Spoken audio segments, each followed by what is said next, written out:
تخيل معايا لو قلت لك ان في دبلومه كامله تقدر تاهلك لسوق العمل بشكل كبير في مجال الديجيتال ماركتنج، حتى لو انت ما عندكش اي نوليدج او حتى اكسبيرينس. ودي بكل بساطه لانها بتوفر لك اكتر من توبك في مجال الديجيتال ماركتنج هتقدر تطبقهم بايدك واحده واحده علشان تبقى مؤهل لسوق العمل وتتقابل كل انواع البروجكتس اللي ممكن تبتدي تشتغل عليها وتبقى مؤهل لده بشكل كبير. لان احنا هنبدا فيها من اول الماركتنج انترودكشن، مقدمه بسيطه عن مجال الماركتنج بشكل عام، ونفهم الكونسبت بتاع الماركتنج وتفهم شويه اساسيات خاصه بمجال الماركتنج نفسه، وبعد كده بنبدا دايركت في البراكتيكال.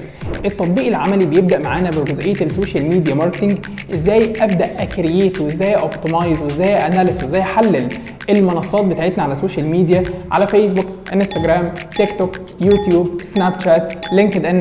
بتبدا تاهل نفسك بشكل كبير في مجال السوشيال ميديا ماركتنج، وكمان تبدا تتاسس فيه واحده واحده.